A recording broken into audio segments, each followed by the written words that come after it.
যে পথসভা হচ্ছে দীর্ঘক্ষণ ধরে চলছে এবং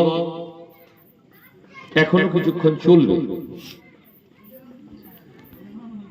কেন আমরা আজকে সভাটা করছি? গ্রামের মানুষ আপনারা কম বেশি শুনেছেন কেন সভাটা আমরা করছি। প্রথমেই গ্রামের মানুষকে আমরা অভিনন্দন জানাবো পার্টির পক্ষ থেকে যে গত পঞ্চায়েত নির্বাচনে তৃণমূল কংগ্রেসের সন্ত্রাস, বোমা, গুলি, পিস্তলের বিরুদ্ধে দাঁড়িয়ে আপনারা আব্বাস সিদ্দিকী এবং নওশাদ সিদ্দিকীর হাতকে শক্ত করেছিলেন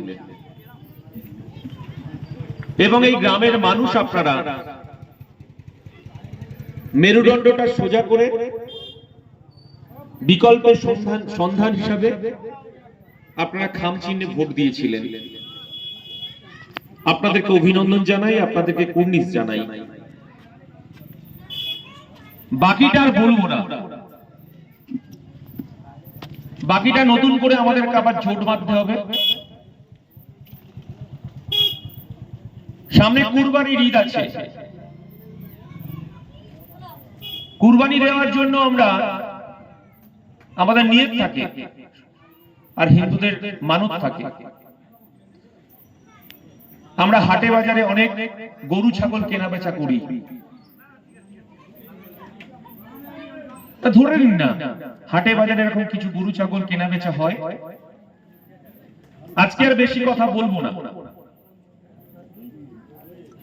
শুধু গ্রামের মানুষকে বলবো মেরুদণ্ডটাকে সোজা করে নওশাদ সিদ্দিকী, আব্বাস সিদ্দিকীর হাতকে শক্তিশালী করতে হবে। গ্রামের মানুষের কাছে এই কথাটা বলবো আপনাদেরকে। বিধানসভা নির্বাচনে আমাদেরকে বিশ্বাস করতে পারেননি, আমাদেরকে ভোট দেননি অনেক মানুষ, আমরা পরাজিত হয়েছি। পঞ্চায়েত নির্বাচনে এই গ্রামের মানুষ আমাদেরকে ভোট দিয়েছে, বাকি ভোট কেড়ে নিয়েছে তৃণমূল কংগ্রেস। আর গত 24 সালের লোকসভা নির্বাচনে তৃণমূল কংগ্রেসের প্রচারের কাছে, বিজেপির প্রচারের কাছে আমরা হার মেনেছি। হার মেনেছি এই কারণে যে তৃণমূল কংগ্রেস পাড়ায় পাড়ায় গিয়ে বলেছে যে ISF, Indian secular front, Hindu পাড়ায় গিয়ে বলেছে মুসলমানের টুপি পরার দল, আর মুসলমান পাড়ায় গিয়ে বলেছে বিজেপির দালাল। আর আমার ইন্ডিয়ান সেকুলার ফ্রন্ট আমরা বলছি, এই গ্রামের মানুষের কাছে এই কথাটা বলতে চাই, হ্যাঁ আমরা দালালি করেছি, আমরা এখনো দালালি করছি, আগামীতেও দালালি করব। গ্রামের খেটে খাওয়া শ্রমজীবী, আদিবাসী, দলিত, সংখ্যালঘু মুসলমানদের হয়ে আমরা দালালি করব। তারপরেও যদি আমাদেরকে মেরে ধরে জেলে ঢুকিয়ে আমাদেরকে খুন করো, জানবেন আমরা গরিব, খেটে খাওয়া, আদিবাসী, দলিত মানুষের পাশে আমরা থাকবো, নওশাদ সিদ্দিকী থাকবে। এটাই ইন্ডিয়ান সেকুলার ফ্রন্ট, এটাই আইএসএফ, এটাই আমরা এই কথাটাই বলতে চাইছি। আমরা বলতে চাইছি, আপনি জানেন আমার ধর্ম হিন্দু, আমি হিন্দু ধর্মের অনুসারী, কিন্তু ওয়াকফ বিলের উপর কেন বলতে আসছে, কেন প্রতিবাদ করছি, এটা আমাদেরকে ভাবতে হবে। এই বিজেপি সরকার, আপনারা জানেন এই বিজেপি সরকার কিছুদিন আগে কৃষি বিরোধী একটা বিল নিয়ে এসেছে। আমরা সেদিনকে বলেছিলাম, ছোট থেকে একটা আমরা জানতাম যে নাঙ্গল যার জমি তার, কিন্তু এই বিজেপি সরকার কর্পোরেটদের হাতকে শক্তিশালী করার জন্য, আদানি আম্বানিদের হাতকে শক্তিশালী করার জন্য কৃষি বিল পাশ করলেন। কিন্তু ভারতবর্ষের কৃষি সমাজ, কৃষক, তারা বুঝতে পারলো যে আমার বাপ ভাইয়ের ভিটে, আমার বাপ জেঠাদের ভিটে জমি, চাষবাস এই বিজেপি লুট করে চাইছে, আদানি আম্বানিদের হাতে তুলে দিতে চাইছে। এবং বাধ্য হয়ে মাসের পর মাস, দিনের পর দিন আমরা দিল্লিতে গরিব খেটে খাওয়া শ্রমজীবী আদিবাসী দলিত মুসলমান কৃষক দিনের পর দিন এই বিজেপি সরকারের বিরুদ্ধে সেদিন কৃষি বিল প্রত্যাহার করতে বাধ্য হয়েছিল বিজেপি সরকার, নরেন্দ্র মোদী সরকার। ঠিক তেমনি আবার ওয়াকফ বিল 2025 পাশ করিয়ে নিল।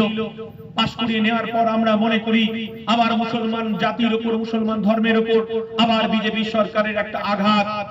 কারণ আমরা বিজেপিকে বিশ্বাস করি না, আমরা বিজেপির উপর ভরসা নেই ভারতবর্ষের মানুষের। কারণ আমরা কৃষি বিল নিয়ে এসে কৃষি জমি কাটার পরিকল্পনা করেছিল। আবার সংখ্যালঘু মুসলমান ভাইদের তাদের ভিটে বাড়ির জমিতে হাত দিয়েছে, কবরস্থানে হাত দিয়েছে, ঈদগাতে হাত দিয়েছে, এতিমখানায় হাত দিয়েছে। এরপরে আবার আমাদের সংখ্যালঘু যারা মানুষ আছেন গুরুদ্বারে হাত দেবে, এরপরে যারা আমাদের মতুয়া ধর্মগুরু আছে তাদের জমিতে হাত দেবে।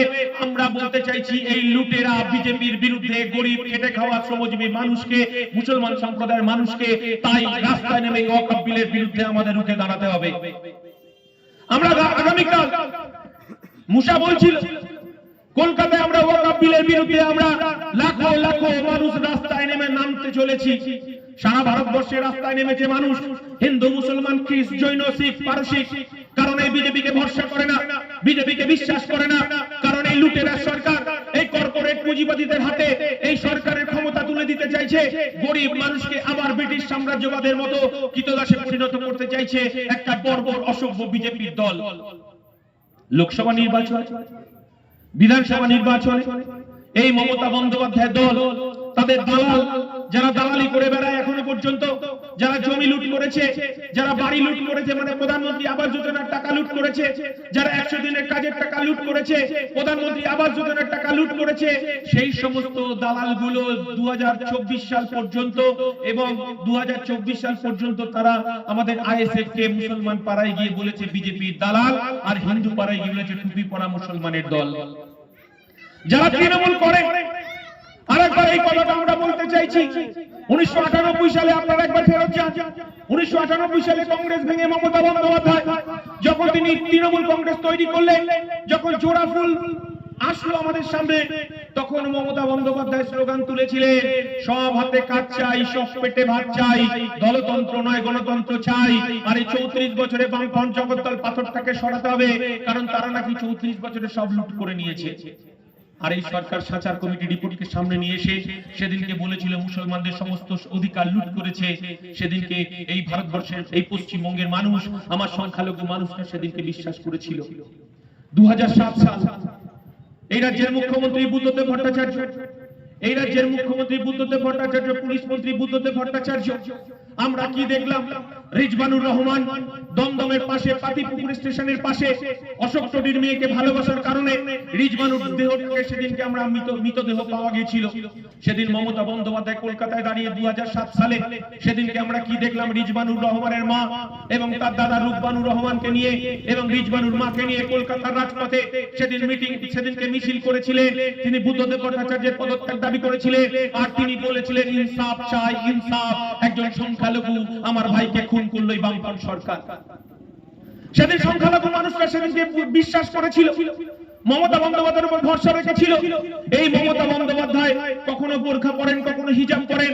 আমরা এই মমতা বন্দ্যোপাধ্যায়কে দেখেছি কলকাতার, আমরা যখন ইফতার পার্টি হয় তখন ববি হাকিম বা এই জল শোভনদেব চট্টোপাধ্যায়কে নিয়ে ইফতার পার্টিতে অংশগ্রহণ করেছে। আমাদের আব্বাস সিদ্দিকী, আমাদের পৃষ্ঠপোষক বারবার বলেছেন আমার রোজাদার ভাইরা তারা সারাদিন উপোস করার পর রোজা ভেঙে থাকেন, ইফতার পার্টি করেন, আর আমার রাজ্যের মুখ্যমন্ত্রী সারাদিন গান্ডে পিণ্ডে গিলে সেখানে মাথায় হিজাব করে বোরখা পরে সেখানে ইফতার পার্টি করেন। এটা আমাদের লজ্জা। আমরা কি দেখলাম? এই কিছুদিন আগে ঈদের নামাজে রেড রোডে মমতা বন্দ্যোপাধ্যায়কে হিজাব পরে বোরখা পরে সেদিন আল্লাহর কাছে দোয়া চাইতে মুসলমান সমাজের মানুষ ভেবেছিলেন আমাদের সংখ্যালঘু দরদি আমাদের মাননীয় মুখ্যমন্ত্রী। সেদিনকে আমরা মমতা বন্দ্যোপাধ্যায়কে দেখলাম যে আমি একজন হিন্দু ধর্মের অনুসারী হিসেবে দুর্গাপূজায় আমি 4 দিন ছুটি পাই, আমি ভাই ফোঁটায় ছুটি পাই, কালী পুজোয় ছুটি পাই, লক্ষ্মী পুজোয় ছুটি পাই, এই রামনবমীতে ছুটি পাই, মহাবীর জয়ন্তীতে ছুটি পাই। কিন্তু আমার মুসলমান সমাজের ভাইরা হয়তো একটু আশা করেছিলেন যে মমতা বন্দ্যোপাধ্যায় রেড রোডে দাঁড়িয়ে হিজাব পরে বোরখা পরে আল্লাহর কাছে দোয়া কবুল করছেন, মমতা বন্দ্যোপাধ্যায় হয়তো হিন্দুদের যেমন পুজোর ছুটি হয়, মহাবীর জয়ন্তী ছুটি হয়, ভাইফোঁটার ছুটি হয়, সমস্ত ধর্মীয় অনুষ্ঠানে ছুটি হয়, মমতা বন্দ্যোপাধ্যায় হয়তো ঈদে হয়তো আমাদেরকে দুদিন ছুটি ঘোষণা করবে। অনেক ফোন আসছে আমাদের কাছে, অনেক ভাইরা ঈদের পরে ছুটি কাটাতে গেছে দীঘায়। অনেক ভাই ফোন করছে, দাদা আমরা দীঘায় বেড়াতে এসেছি, আপনারা তো খুব মজায় আছে। মমতা বন্দ্যোপাধ্যায় আমার রাজ্যের মুখ্যমন্ত্রী, যিনি তিনি মুসলমান সংখ্যালঘু ভাইদের ত্রাতা হিসেবে কথা বলেন এবং তাকে ভরসা করে বিজেপিকে রক্ষার জন্য তৃণমূলকে ভোট দেন। মমতা বন্দ্যোপাধ্যায় এই রাজ্যের মুসলমান সম্প্রদায়ের মানুষের, হিন্দু সম্প্রদায়ের মানুষের, আদিবাসী দলিত মতুয়া সম্প্রদায়ের মানুষের করের টাকায় 250 কোটি টাকায় ওখানে জগন্নাথ মন্দির তৈরি করছেন। দাদা ওখানে তো মুসলমানদের প্রবেশ নিষেধ, তাহলে আমরা কোথায় যাব? আমরা বলতে চাইছি যে নরেন্দ্র মোদী 2024 সালে যখন রাম মন্দির তৈরি করলেন অযোধ্যায়, সেদিন ভারতবর্ষের মানুষের কাছে একটা উন্মাদনা তৈরি করেছিল। যখন ভারতবর্ষের মানুষ বছরে বেকারের 2 কোটি চাকরির দাবি করছে, যখন বলছে আমার জিরো ব্যালেন্সে 15 লক্ষ টাকা ঢুকলো না, যখন গ্যাসের দাম 1200 টাকা হয়ে গেছে, 500 টাকা তো হলো না, পেট্রোল ডিজেলের দাম বেড়ে গেল, বিদ্যুৎ বিলের মাসুল হলো না, সারের দাম বেড়ে গেল, এই সরকার গরিব খেটে খাওয়া শ্রমজীবী আদিবাসী মানুষের জল জমি জঙ্গলের অধিকার কেড়ে নিল, তখন তারা ধর্মীয় ভাবাবেগকে সামনে নিয়ে এসে রাম মন্দির তৈরি করলো। আর বিজেপি তিলক কেটে, শুভেন্দু অধিকারীর তিলক কেটে বললো আপনি বার 400 পার। আর আমার ভারতবর্ষে ধর্মনিরপেক্ষ মানুষ, আমার ভারতবর্ষে যারা সংবিধানকে মান্যতা দেয়, তারা বিজেপির গালে দুটো থাপ্পড় মেরে 240-এ আটকে দিল, আপনি বার 400 পার হতে দিল না। আর এই রাজ্যের মুখ্যমন্ত্রী তিনি সংখ্যালঘুদের দরদি হিসেবে সবসময় বলে থাকেন তিনি নাকি বিজেপিকে রুখবেন, তিনি আমার জগন্নাথ মন্দির তৈরি করছেন। এই রাজ্যের গরিব খেটে খাওয়া শ্রমজীবী আদিবাসী দলিত মুসলমান সম্প্রদায়ের সমস্ত মানুষের করের টাকায় 250 কোটি টাকা খরচ করে জগন্নাথ মন্দির তৈরি করছে।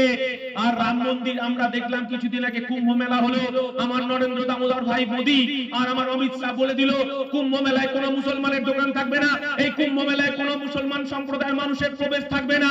আর ওপরালার কি সৃষ্টি আমরা দেখলাম, মোদী ভাই এমন এবং যোগী ভাই এমন সেখানে ব্যবস্থা করলেন, মানুষ পদপিষ্ট হয়ে মারা গেলেন।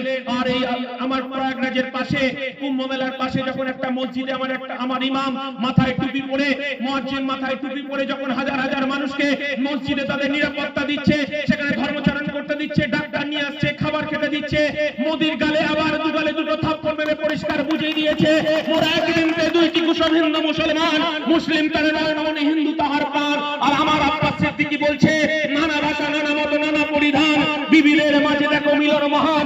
আমার আব্বাস সিদ্দিকী বলছে আমার হিন্দু ভাইরা, আমার হিন্দু মায়েরা মন্দিরে ঘন্টা বাজাবে নিরাপদে, শাঁখ বাজাবে নিরাপদে, আর আমার মুসলমান ভাইরা মসজিদে গিয়ে মাথায় টুপি পরে নিরাপদে নামাজ পড়বে, আর আমার মতুয়া ভাইরা ডঙ্কা বাজিয়ে তারা হরিচাঁদ গুরুচাঁদের পুজো করবে, আর আমার খ্রিস্টান ভাইরা তারা গির্জায় গিয়ে প্রার্থনা করবে।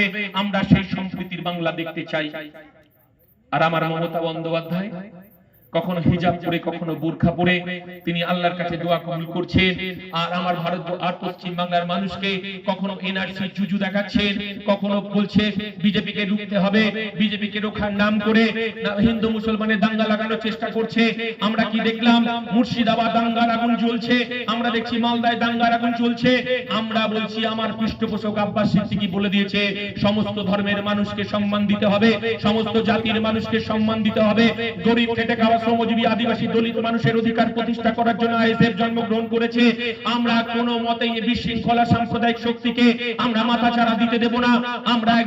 আমরা সৈনিক, আমরা হিন্দু মুসলমান খ্রিস্ট জৈন পারসিক, আমরা আদিবাসী দলিত একসঙ্গে গলা মিলিয়ে কাজ করব। এখানে মমতা বন্দ্যোপাধ্যায় দল শুনে যান, এখানে সাম্প্রদায়িকতার কোনো জায়গা নেই। আমরা সাম্প্রদায়িক সম্প্রীতি রক্ষা করতে চাই। সেই কারণে আগামীকাল মুসা বলছিল আগামীকাল আমরা কলকাতা থেকে আমরা নির্দিষ্ট স্থানে মিছিল, লাখ লাখ মানুষ সেদিকে পা মেলাবে। আমরা আমাদের কিছু সতর্কবার্তা আমরা বলে দিয়েছি, হয়তো আপনাদেরকে প্রত্যেকেই ভলেন্টিয়ার স্বেচ্ছাসেবক হতে হবে। অনেকেই হয়তো চেষ্টা করবে, বিজেপি তৃণমূল অন্যান্য রাজনৈতিক দল চেষ্টা করবে আইএসএফ সাজিয়ে আমাদের মিছিলে ঢুকিয়ে বিশৃঙ্খলা তৈরি করে আমাদেরকে বিচ্ছিন্ন করার চেষ্টা করবে। সেই দিকে আমাদের সজাগ দৃষ্টি রাখতে হবে। তাই আমাদের এরকম যদি কেউ বিশৃঙ্খলা তৈরি করে, প্রথমেই আপনারা ক্যামেরা বন্দী করবেন, আমাদের জেলার নেতা রাজ্যের নেতাকে সঙ্গে সঙ্গে বলবেন, পুলিশ প্রশাসনের সঙ্গে সঙ্গে সহযোগিতা নেবে। এই বার্তা আপনাদেরকে দিয়ে যাচ্ছি। কালকে লাখ লাখ মানুষ শিয়ালদা থেকে রাস্তায় হাঁটবে।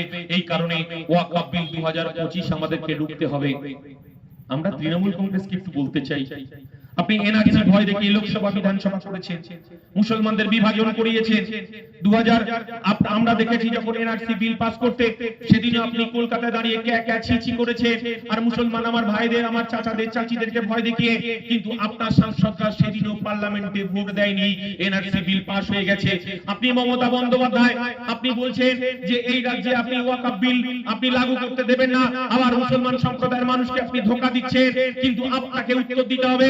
আপনি বোরখা পরুন, আপনি হিজাব পরুন, আপনি ইফতার মাহফিলে যান, আপনি কবুল করুন, তাতে আমাদের কোনো আপত্তি নেই, কিন্তু আপনাকে উত্তর দিতে হবে কেন আপনার তিনজন সাংসদ পার্লামেন্টে ওয়াকফ সংশোধনী বিল যখন পাস হচ্ছে, আপনার তিনজন সাংসদ কেন ওয়াকফ সংশোধনী বিলে ভোট দিল না?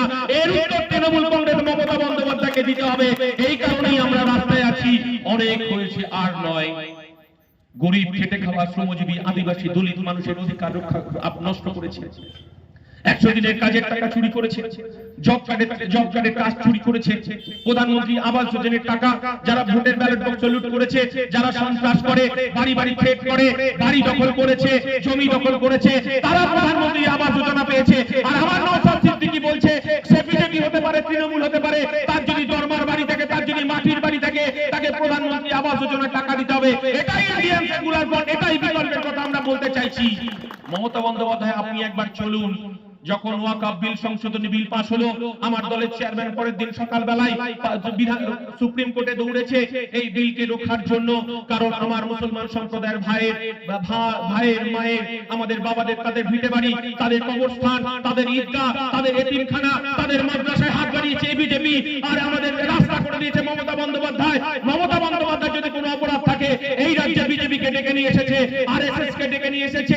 আমরা যদি 1998 সালে ফেরত যাই, তৃণমূল কংগ্রেসের জন্মলগ্ন থেকে মমতা বন্দ্যোপাধ্যায় এই রাজ্যে বিজেপির সঙ্গে জোট করেছেন। 1999 সালে লোকসভা নির্বাচন, মমতা বন্দ্যোপাধ্যায় বিজেপির সঙ্গে জোট করলেন। বিজেপির সঙ্গে জোট করে আমরা দমদমে তপন সিকদার আর কৃষ্ণনগরের সত্যব্রত মুখার্জি, জুলো মুখার্জিকে জেতালেন। মমতা বন্দ্যোপাধ্যায় বিজেপি সরকারের অটল বিহারী বাজপেয়ী এই নরেন্দ্র মোদীদের সরকারের তিনি রেল মন্ত্রী হলেন, কখনো কয়লা মন্ত্রী, কখনো দপ্তর বিহীন মন্ত্রী, কখনো চেয়ারপারসন হলেন এই মমতা বন্দ্যোপাধ্যায়। আমরা কি দেখলাম কলকাতা কর্পোরেশনের নির্বাচন, কলকাতা কর্পোরেশন নির্বাচনে মমতা বন্দ্যোপাধ্যায় বিজেপির সঙ্গে জোট করলেন। বিজেপির সঙ্গে জোট করে আমরা দেখলাম প্রয়াত সুব্রত মুখোপাধ্যায় তিনি মেয়র হলেন, আর বড়বাজার থেকে মীনা দেবী পুরোহিত তিনি ডেপুটি মেয়র হলেন। এই রাজ্যে সেই তৎকালীন বামফ্রন্ট সরকারকে হটানোর জন্য মমতা বন্দ্যোপাধ্যায় বিজেপির সঙ্গে জোট করলেন। আমরা তখন অনেকটা ছোট, আমরা দেখলাম বিজেপি চাষ করলেন মমতা বন্দ্যোপাধ্যায়। বামফ্রন্ট আমলে এই রাজ্যে 2% 3% বিজেপির ভোট ছিল, আর 2011 সালে মমতা বন্দ্যোপাধ্যায় ক্ষমতায় আসার পর 39 থেকে 42% মমতার বিজেপি ভোট উপহার দিলেন। কে? শুভেন্দু অধিকারী। তার নাকি ঈদের মানে বকরি ঈদে শাহাবুদ্দিন বাড়িতে না গেলে তার নাকি ঈদ পালন হয় না। সে এখন মানে তিলক কেটে জয় শ্রীরাম বলছেন। কে মমতা? কে শুভেন্দু অধিকারী? মমতা বন্দ্যোপাধ্যায়ের ক্যাবিনেটের মন্ত্রী, তিনি তো নন্দীগ্রাম শিগুরের হোতা। আমরা কি ভুলে গেছি? মাওবাদীদের আশ্রয়দাতা শুভেন্দু অধিকারী এখন বড় বড় কথা বলছেন, বড় বড় হিন্দু সেজেছেন, হিন্দু রাষ্ট্র করতে চাইছেন। ইনি হচ্ছেন তৃণমূল আর বিজেপি একই এপিট আর ওপিট। এই কথাটা আমরা বলি। তৃণমূল কংগ্রেসের second in command Mukul Roy বলেছেন, যাহাই বিজেপি তাহাই